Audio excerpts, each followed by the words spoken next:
a country with no coastline, no oil, no colonies, no natural resources worth mentioning. And yet, Switzerland sits on more private wealth per citizen than almost any nation on Earth, over $2 million in assets for every household, on average. Its banks manage trillions of dollars owned by clients from around the world. And for over a century, when governments, and sometimes far more dubious clients, needed somewhere discreet to place their money, this is the vault they chose. If that vault ever opened, entire fortunes would have nowhere left to hide. Switzerland doesn't look like a fortress. It looks like a postcard. Mountains, cows, chocolate shops. That's the point. Nobody suspects the postcard. The story you've heard is that Switzerland got rich on watches and neutrality. That's part of it, but banking secrecy became one of the major drivers of its rise as a global financial center.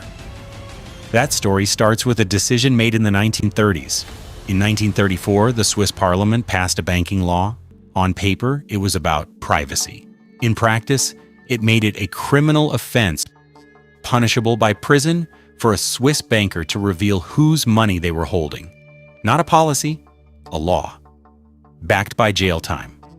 Over time, Switzerland became one of the world's most attractive places for clients seeking financial privacy. And once word got out that Swiss banks wouldn't talk, the deposits started pouring in. 5 years later, Europe caught fire.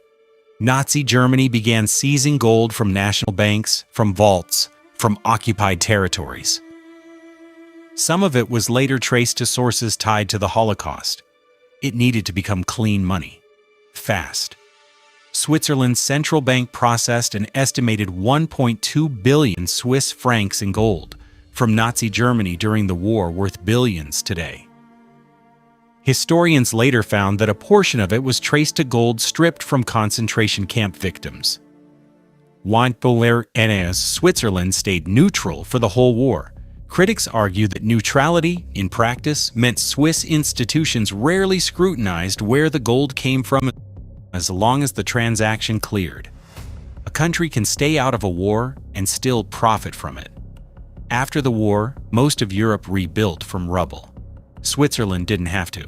Its factories were untouched. Its banks were untouched. And it was still holding gold, whose origins were, by design, nearly impossible to trace. That head start compounded for decades.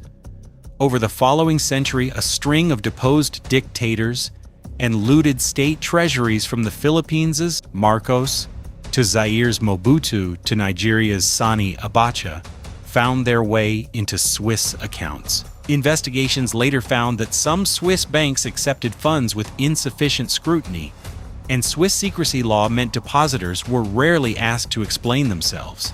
The vault didn't just store fortunes, it protected them from ever being questioned. By the 1970s, Switzerland wasn't just a banking secret anymore, it was a business model nobody else could easily copy, because nobody else combined that scale of discretion with genuine political and economic stability. Here's the part most people miss. Secrecy was the hook. What kept the money there for decades was something colder: precision. Swiss institutions built a reputation for stability, a strong currency, and respect for property rights. While other countries nationalized industries or froze foreign accounts during crises, Switzerland largely avoided both. Not in 1929, not in 2008.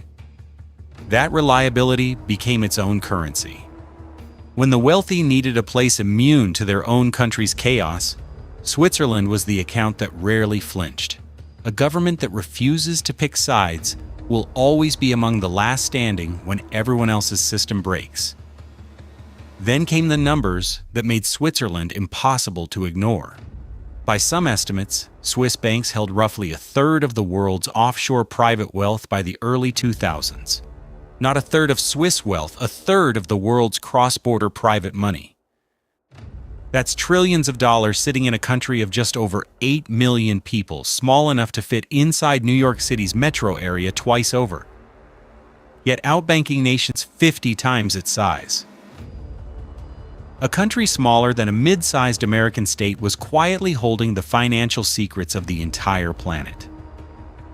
Governments eventually fought back. The US went after Swiss bank UBS in 2009, forcing it to hand over the names of thousands of American account holders hiding money offshore.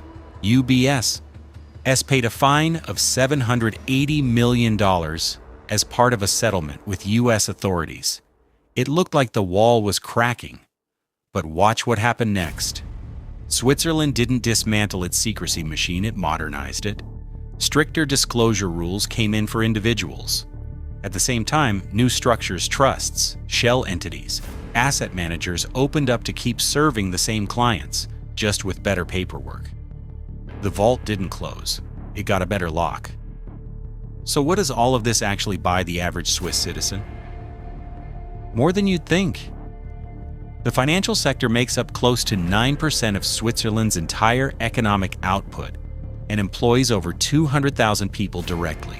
Switzerland's financial sector generated significant tax revenue over the decades and became an important contributor to funding some of the best infrastructure, healthcare, and public transit systems on Earth without ever needing to sell a single barrel of oil.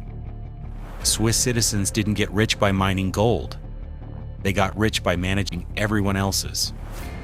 The most profitable business on the planet turned out to be discretion. And Switzerland was the country best positioned to sell it at scale. Today, the old secrecy laws have loosened. Automatic information exchange agreements now cover dozens of countries. On paper, the wall of silence is gone. But Switzerland still manages an estimated $2.4 trillion in cross-border wealth, more than any other country on Earth. Old habits just learned new names: wealth management, private banking, financial services. The postcard never changed. The mountains, the cows, the chocolate shops are all still exactly where the world expects to find them. A country with little in the way of natural resources became one of the richest places on Earth by turning trust, stability, and discretion into its most valuable exports.